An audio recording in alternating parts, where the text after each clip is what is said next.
CFTM Canal 10 Montréal. L'émission qui suit est télédiffusée en couleur.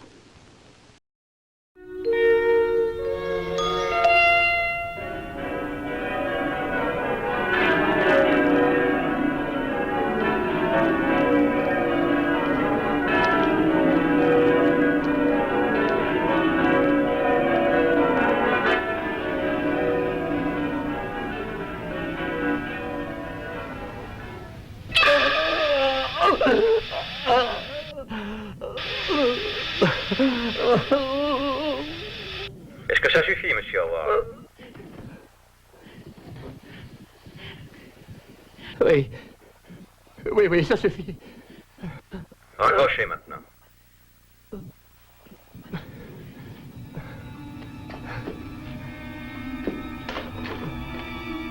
Et ne recommencez plus.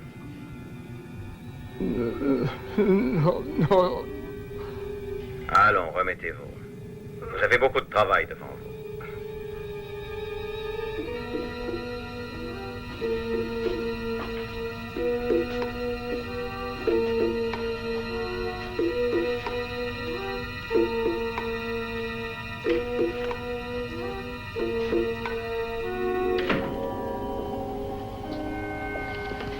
Un dimanche, on serait mieux à la pêche, n'est-ce pas, monsieur? Oui, mais je n'ai pas le temps.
Non, on ne me lâche pas aussi facilement, cher monsieur.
Craig Sterling et Richard Barrett, dotés de facultés physiques et mentales au-dessus de la normale. Ces facultés, ils en ont été dotés par un peuple mystérieux vivant au fin fond du Tibet. Craig Sterling et Richard Barrett sont devenus des êtres surhumains. Eux seuls connaissent cet extraordinaire secret. Et en tant que membres de l'organisation Némésis, ils l'utilisent à bon escient en se faisant les champions de la loi, de l'ordre et de la justice.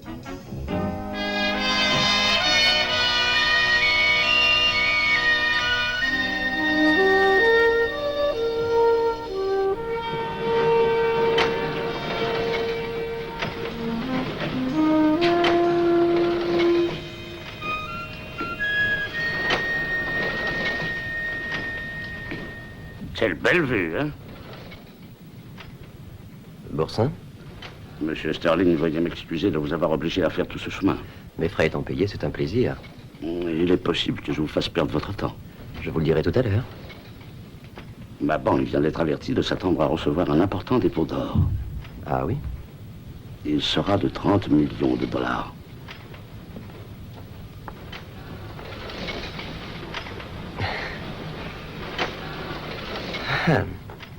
Et qui est-ce qui dépose tout ça?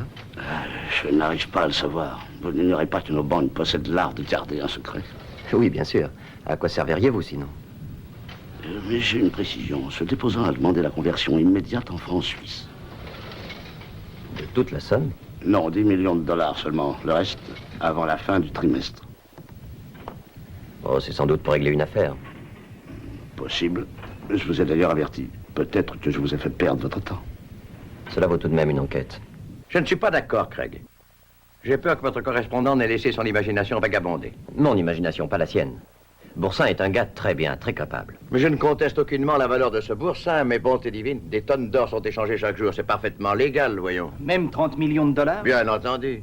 Mais comprenez-moi, il est possible qu'un gouvernement de l'Est transfère ses réserves de Londres ou de Paris à Genève. Et cette conversion en francs suisses? Oh, eh bien, oui, ça c'est assez troublant, je dois l'admettre. Donc on ne doit pas écarter la possibilité... De quoi, d'un vol de 30 millions de dollars en or, c'est bien ça? Oui, c'est ça. Non, ça ne suffit pas, Greg. Non, je ne veux pas vous faire perdre votre temps. Ah bon, d'accord, d'accord. Ça va, revenez. Nous allons vérifier. Si vous insistez, monsieur, bien sûr. Attendez une seconde. Je vois 5 grands centres internationaux d'or. Prévenons-les. D'un éventuel vol de 30 millions de dollars en or? Oh, je vous parie que tout le monde va se payer ma tête à cette nouvelle. Comment peut-on mettre au point un vol d'une pareille envergure?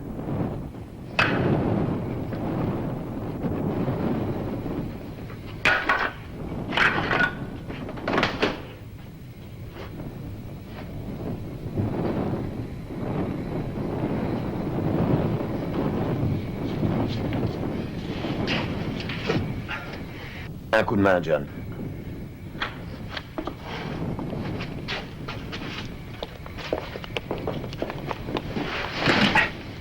Quand auras-tu terminé, à ton avis? Ce soir, comme prévu. Tout marche comme prévu, d'ailleurs.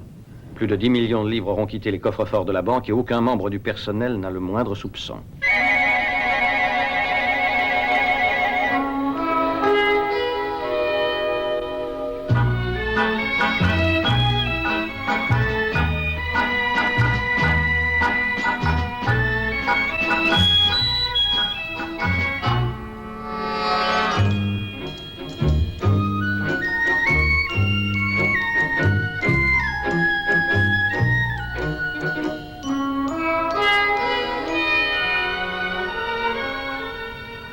Non, monsieur Sterling, il n'y a pas eu de gros transferts d'or de notre pays au cours de ces dernières semaines.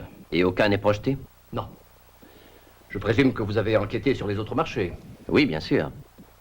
Alors, vos informations n'étaient pas fondées. Ça, je n'en suis pas encore certain, monsieur Howard. Mais à quoi songez-vous dans ce cas? Je pense que vous auriez intérêt à mettre vos services de sécurité en alerte dès maintenant. Peut-être n'êtes-vous pas au courant de l'histoire de cette banque, monsieur Sterling? Je sais parfaitement qu'elle n'a jamais été cambriolée, aussi qu'il y a un début à tout, cher monsieur.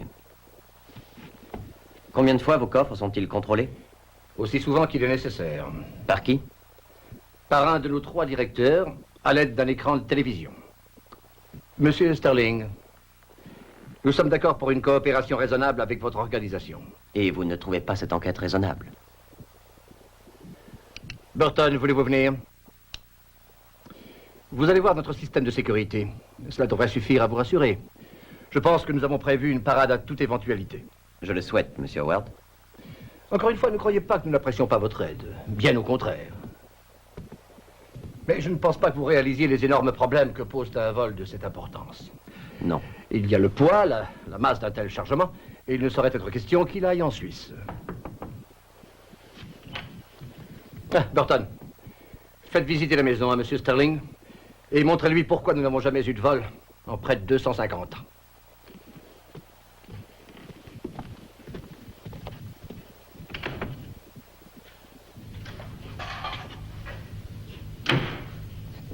Bonjour.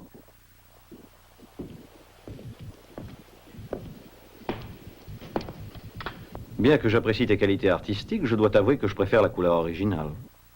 Oui, au moins, il y a plus de chaleur dans un reflet d'or. Est-ce que tu as les papiers? Oui, bien sûr.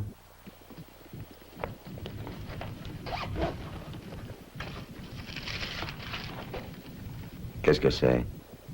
Un papier donnant la priorité à un chargement pour le transfert d'appareils médicaux d'un intérêt vital.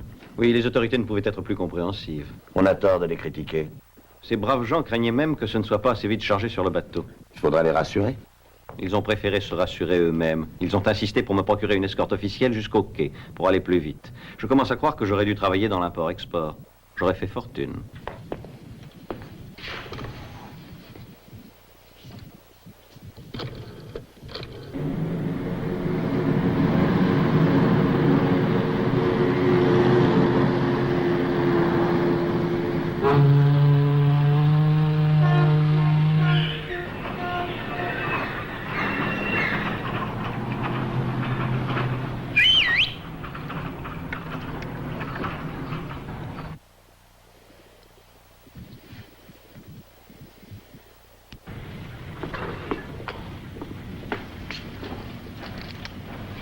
Van Velden, Êtes-vous seul? allez-y. Nous sommes prêts. Les machines arriveront le mercredi de la semaine prochaine. Mercredi? Oui, c'est ça. Nous avons obtenu un chargement en priorité. Vous connaissez votre rôle? Oui, ça ira. Mais vous avez intérêt à être là à l'arrivée de vos machines pour éviter que quelqu'un ne commence à poser des questions. Et n'oubliez surtout pas mon petit cadeau. Je n'oublie jamais rien.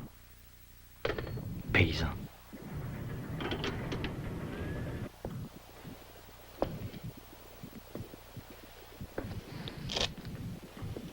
Tu es fou, John, tu le savais? Génial, bien sûr, mais fou allié.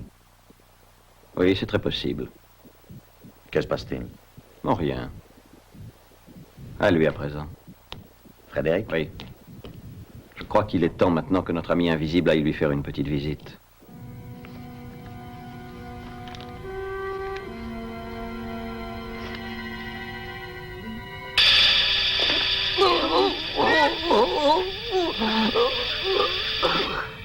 Oui, monsieur Howard, je suis de retour. Je suis venu voir si vous étiez toujours aussi discret. Non, ce n'est pas moi, croyez-moi. Mais un homme visite la banque. Il interroge le personnel D'où vient-il? d'une organisation internationale. Je crois qu'il a des soupçons. Est-ce qu'il sait que l'or n'est plus là? Non. Non, pas encore, mais il se montre curieux. Alors je vais rester pour m'assurer que vous saurez résister. Mais il vous entendra, voyons. Vous n'avez pas compris. Si je vous parle à l'oreille comme ceci, personne d'autre ne m'entendra. Vous n'êtes pas fou? Oh non, je ne le suis pas. Je vous le prouverai.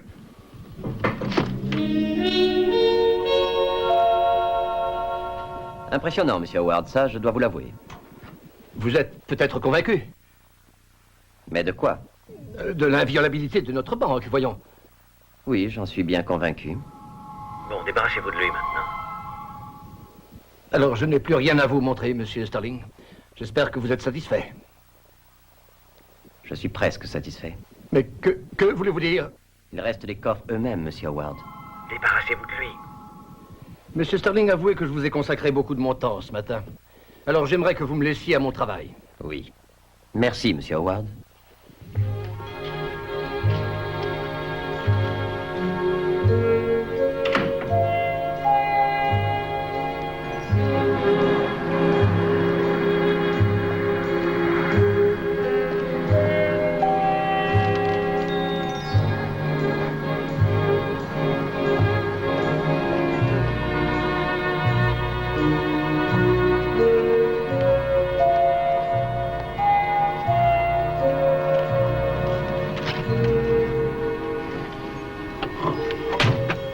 Résultat? J'ai peur qu'il nous faille nous attaquer à une autre banque. Bon, qu'est-ce que nous faisons? Tu vas essayer de parler à Howard en te tenant le plus près possible. C'est mon genre. Il faut que tu découvres si je joue les Jeanne d'Arc du pauvre et si je dois être enfermé. Quoi? Ce monsieur Howard obéissait à des ordres. Et je n'ai vu personne, mais je jurerai sur ce que j'ai de plus cher que j'ai entendu une voix. Une voix? Tu as pu confondre avec un bruit quelconque? Non, je suis sûr de ce que j'ai entendu. Et ce qu'il y a de plus surprenant, Burton, son secrétaire, n'a pas réagi. Mais qu'est-ce que c'est alors? L'homme invisible? Voilà ce que tu dois découvrir.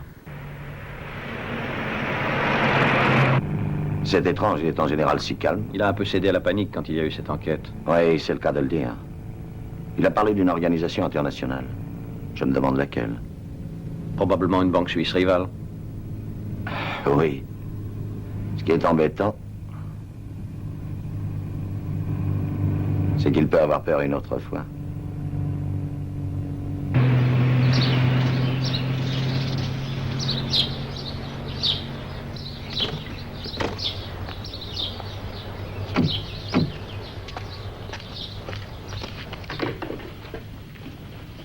Bonjour, docteur. Bonjour, Carole. Rien de particulier? Non, ce n'est pas important. Bien. Bonjour. Ah, vous êtes debout. Bonjour, Muriel. Bonjour, Jeanne. Faites voir ça. Nous vous renverrons dans 2 jours, ma chère. Bonjour. Bonjour. Oh, docteur Alam, je vous rappelle que vous devez opérer Madame Fika à 5 heures cet après-midi. Oui, je sais, c'est très ennuyeux. Monsieur Sommer et moi avons une affaire urgente à étudier. Demandez au docteur Bardery de me remplacer, voulez-vous? Bien.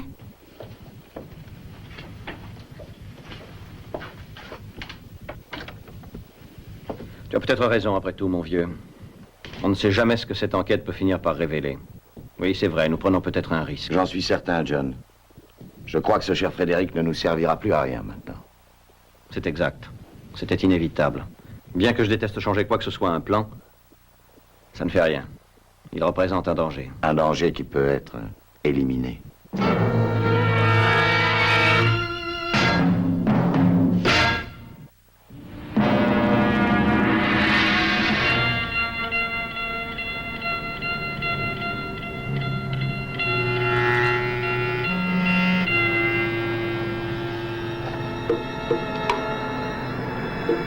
C'est lui.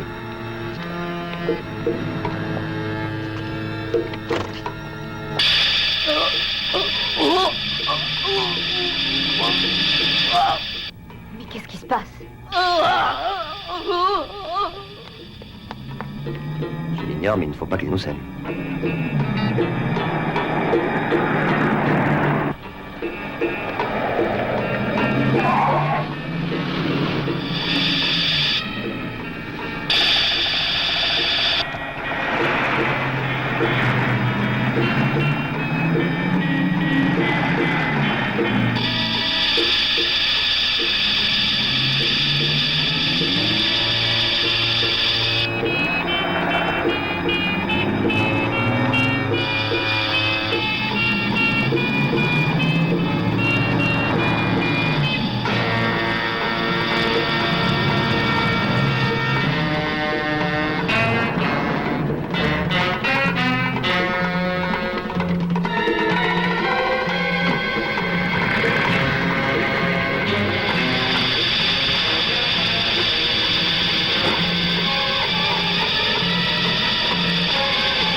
Écartez-vous, s'il vous plaît, je suis médecin.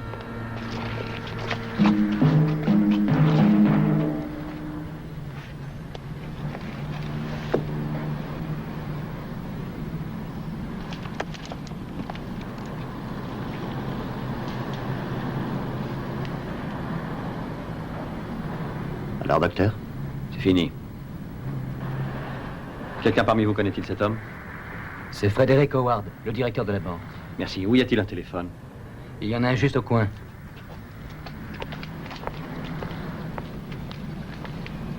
Non, veuillez m'excuser.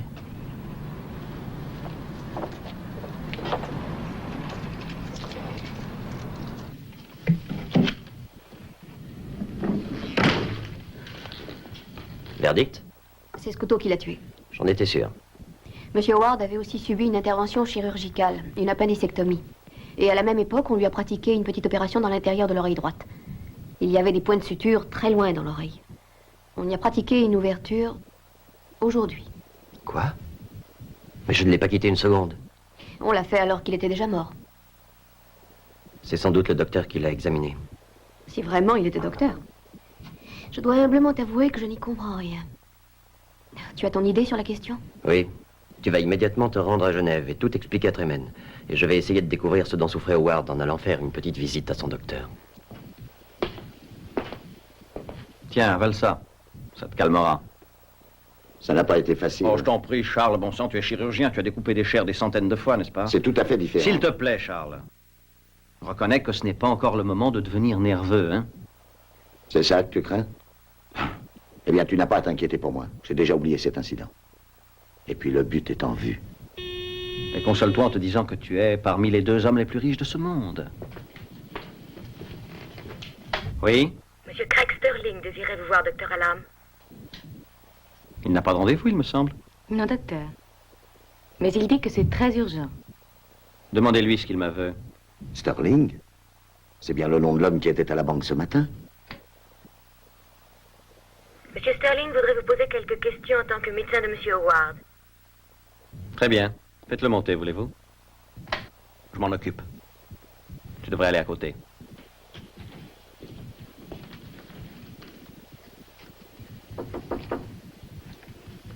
Entrez. Voici monsieur Sterling, docteur.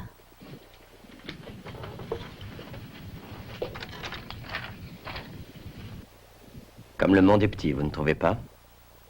Mais asseyez-vous. Je ne comprends pas. Docteur, vous n'allez tout de même pas me dire que c'est juste une coïncidence si vous êtes passé dans cette rue au moment où ce pauvre Howard disait adieu à la vie.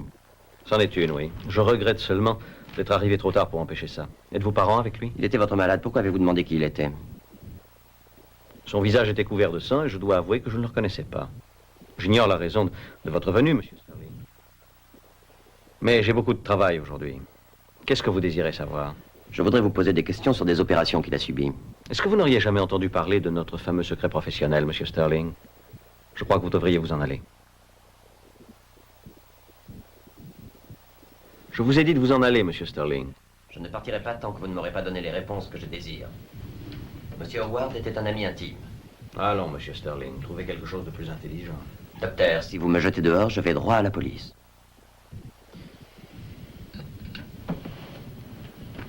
Que désirez-vous donc savoir, au juste? Monsieur Howard avait subi une appendicectomie. C'est bien vous qui l'avez opéré? Théoriquement, je ne devrais rien dire. Mais oui, c'est exact. Et? Expliquez-moi ce que veut dire ce « et ». Je veux simplement parler de cette intervention chirurgicale dans l'oreille de monsieur Howard de cette même époque. Je crains que vous n'ayez été mal informé, monsieur Sterling. Je n'ai pratiqué aucune opération sur l'oreille de monsieur Howard. Vous voudrez bien, docteur Alam, que je n'en croie pas un mot.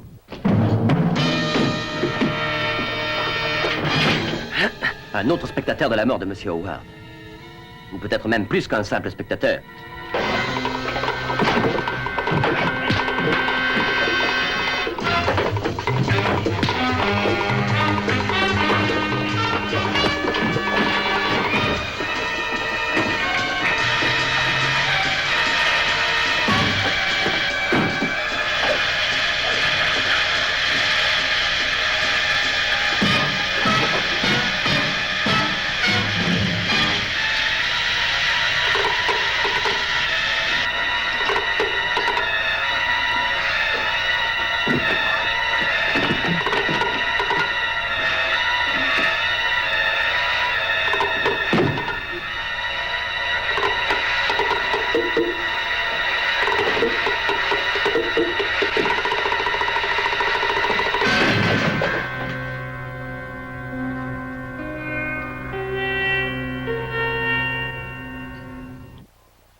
l'or n'était plus dans les coffres. Bien que le vol soit reconnu, il est impossible de l'annoncer à la presse. Cela provoquerait un scandale sans précédent. Dites, est-ce que vous écoutez quand je parle? Craig a des ennuis, monsieur. Vous ne pouvez pas le savoir, voyons. Non, bien entendu. Disons que c'est un pressentiment, si vous le désirez. Vous devez nous envoyer à Londres. Il m'arrive parfois de vous trouver particulièrement affolant, vous savez. Et puis très souvent aussi, j'ai la vague impression que vous savez déjà ce que je vais vous dire. Craig est en danger, croyez-moi. D'accord. J'ignore pourquoi, mais je vais m'arranger. On prend l'avion de ce soir. Vous pensez que cela presse autant? Oui, oui, nous en sommes sûrs.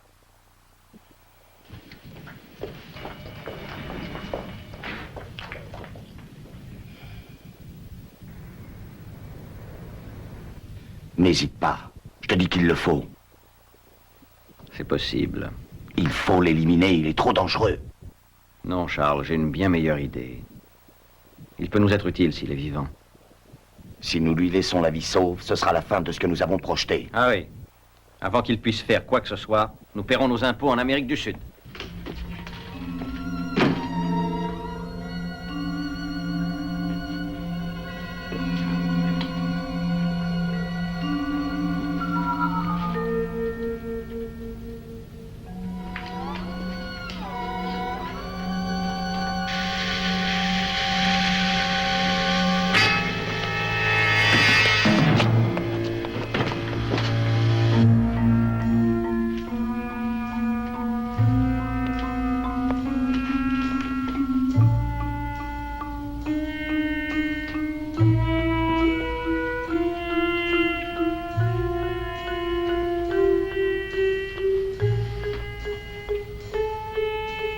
Charles. Nous étions d'accord. S'il y avait un accroc quelconque, c'était moi qui devais prendre une initiative. N'est-ce pas? Alors ne l'oublie plus, tu entends? Nous avons déjà réussi à gagner 30 millions de dollars et je tiens à jouir de tout cet argent. Et pour cela, il est nécessaire de ne pas se faire posséder par les membres de son organisation. Et que comptes-tu lui faire? Mais je vais lui donner notre petit ami invisible, voyons. Ainsi, nous serons toujours au courant des moindres faits et gestes de cette bande de minables. Allez, viens m'aider.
Je vous assure que le docteur Alam n'est pas là aujourd'hui. Le docteur Alam nous interdit de... Vous savez à quelle heure est parti le docteur hier soir? Il est resté assez tard, ensuite il est parti avec le docteur Summer. Ils n'étaient que tous les deux. J'avoue que je l'ignore. J'ai vu le docteur Summer amener sa voiture derrière le bâtiment. Peut-être y avait-il quelqu'un avec eux. Ce sera tout pour le moment, merci mademoiselle. Une seconde, une dernière question. Monsieur Sterling a dû venir dans cette clinique hier. Oui, il a vu monsieur Alam. Merci. Tu avais des doutes? Je suppose que j'avais un espoir. Sharon, viens jeter un coup d'œil. On dirait qu'on s'est beaucoup affairé ici. Oui, c'est vrai. Tu sens cette odeur? J'ai l'impression que c'est celle d'un anesthésique. Tu crois que...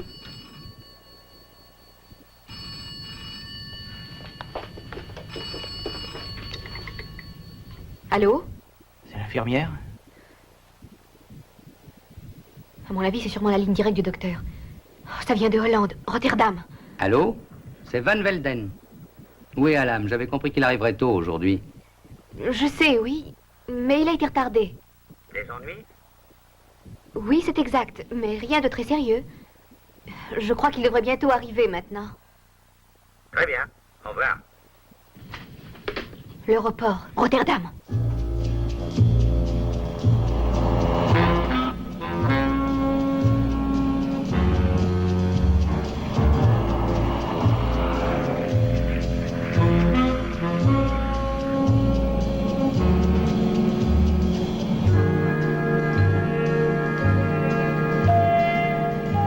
Il revient, lui. Notre petit ami est un coriace, tu sais. Ah, cet endroit a l'air idéal.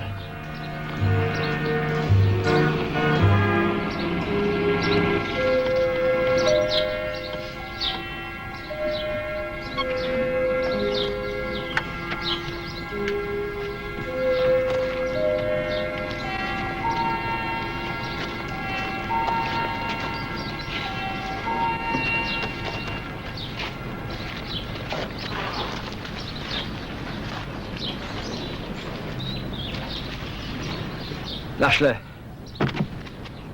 Il sera très bien ici. Il va se reposer.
Pas encore assez solide sur vos jambes, monsieur Sterling. Pourquoi ne pas vous allonger et prendre un long repos?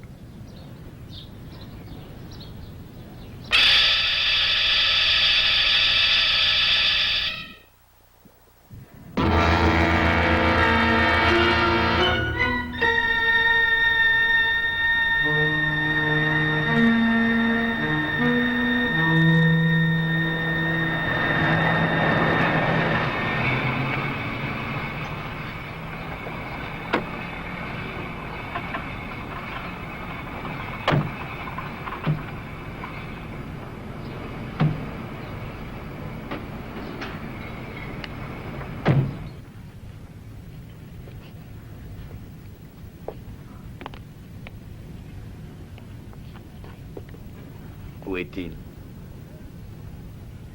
Van Velden! Je n'aime pas ça, John. Charles, tu vas attendre dans la voiture. Regarde s'il ne se trouve pas dehors.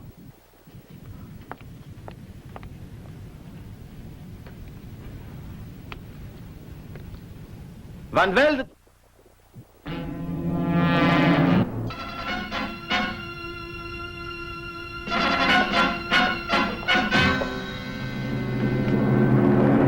Vite les papiers, le temps presse. Ah, je vous rappelle qu'il faut en général compter près de 3 jours pour sortir de telles machines du port. Je le sais très bien, c'est pour ça que je vous paie, alors vite, dépêchez-vous. Oui, bien sûr. Je veux ces papiers tout de suite. Non. L'argent, vous ne m'avez pas encore payé. 500 livres, c'est bien ça?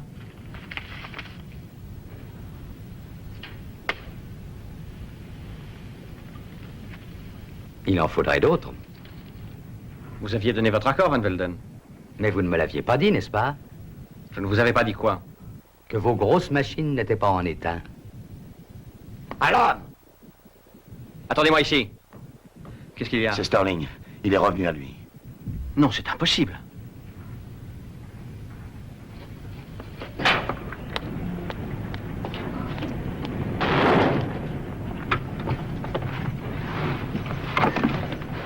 Où est-il, tu le sais? Difficile à dire.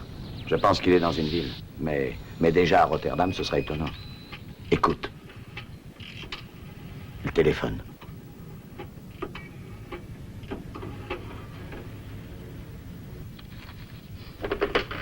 Tremen, j'écoute. Craig à l'appareil.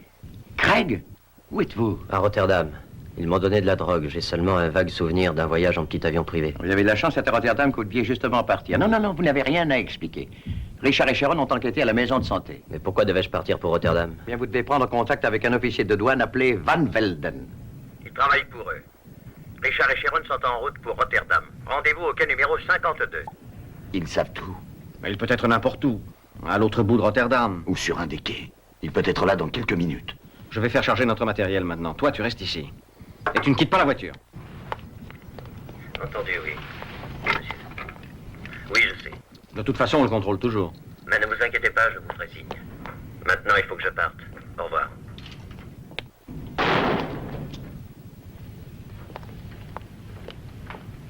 Nous ne sommes pas d'accord, si je comprends bien. Je n'ai guère le temps de discuter. Je veux ces papiers maintenant. Vous êtes idiot. Ah non, il y a beaucoup trop de monde, vous n'oserez jamais. Vous...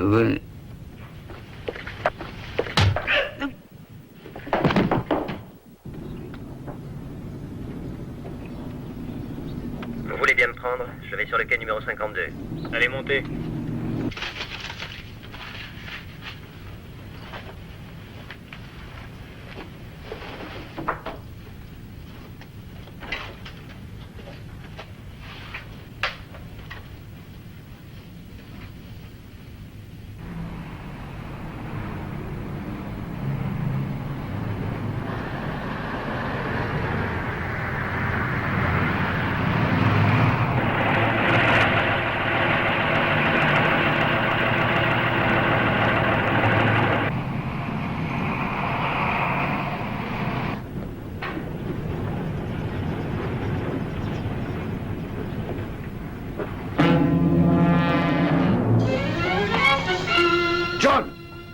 John!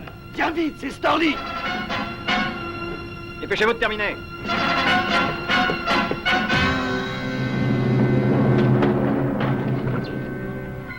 Utilise le vibrateur, Charles.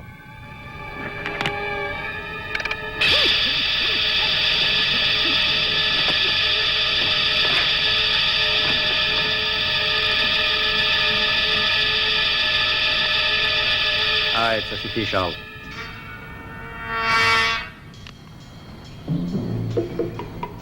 Dans la voiture. Allez.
Il a son compte, on dirait.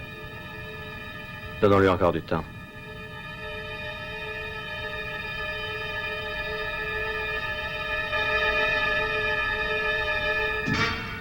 Il est du genre coriace, tu as vu, hein?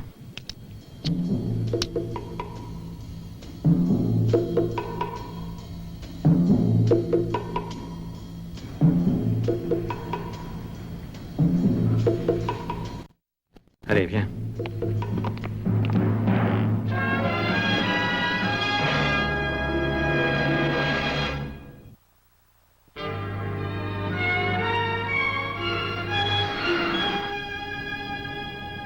C'est ici, Richard. Voilà le numéro 52.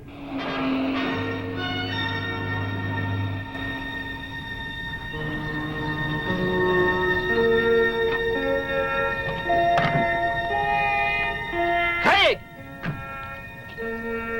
Craig, où es-tu, bon sang?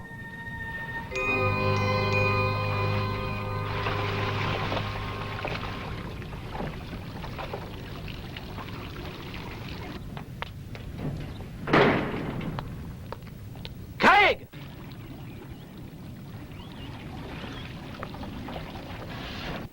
Craig! Oh, regarde, Richard!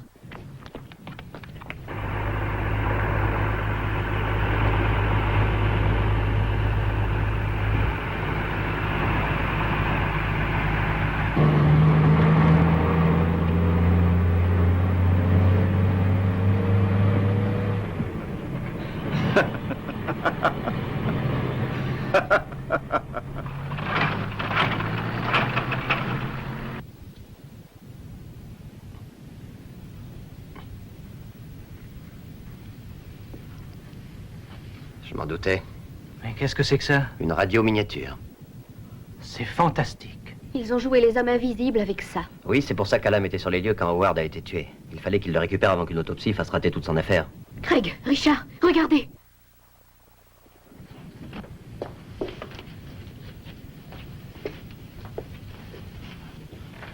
Van Velden. Sans doute.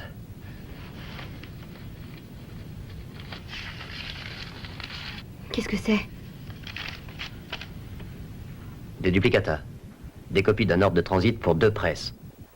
Au nom de Monsieur Alam. Et qui devait être transporté par route de Rotterdam à Zurich. Tu as l'air joyeux. Un vol dont personne n'a entendu parler. Une petite exportation en priorité et avec en plus un appui du gouvernement. Et enfin ceci. Rien ne peut nous arrêter, Charles. Rien, mais il ne faudrait pas avoir des ennuis avec ce camion, nous n'avons pas tellement d'avance. Allons, voyons, Charles. Personne ne sait ce que nous convoyons. Et Van Velden? J'aurais dû dire personne de vivant. Tu l'as tué, n'est-ce pas? Il a voulu jouer au plus malin. Tu penses toujours à tout, on dirait. Ils passeront en Allemagne par Eindhoven. Oui, mais ils devront emprunter cette route. Pourquoi ne pas utiliser celle-ci? C'est plus court. Et tout simplement parce qu'il y a des petits ponts qui ne sont autorisés qu'aux voitures. Les gros camions sont déviés. Ah oui? Eh bien, on devrait pouvoir atteindre la frontière allemande avant ces messieurs. J'avoue que je n'ai rien contre.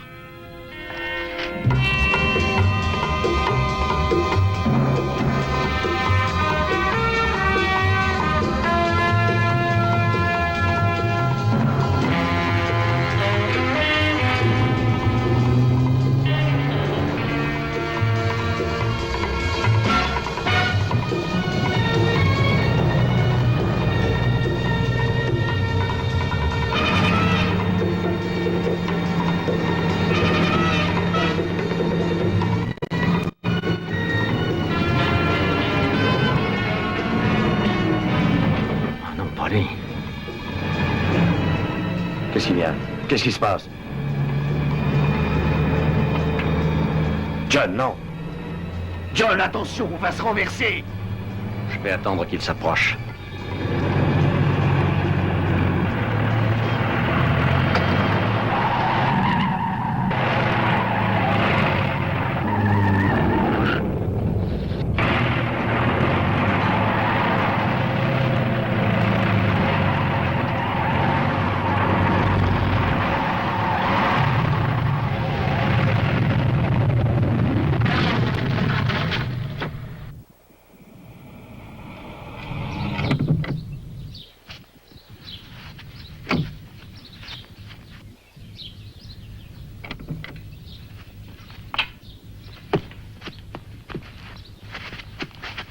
John! Aide-moi! Aide-moi! Je t'en supplie, aide-moi!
Et, juste au cas où vous vous le demanderiez, vous n'avez aucun droit sur cette épave. Dommage que vous n'ayez pas trouvé ce camion au fond de la mer. Craig, avant que vous ne partiez, j'avoue que quelque chose me tracasse à propos de ce temps passé au fond de l'étang. Quoi donc? Vous n'indiquiez nulle part la durée exacte de votre séjour sous l'eau. C'est un oubli, non? Non, je l'ignore. Disons seulement que je ne savais pas qu'on pouvait rester aussi longtemps sous l'eau et survivre. Oui. C'est aussi ce que je pense pour ma part.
Cette émission est une gracieuseté des archives personnelles de Normand Daoust.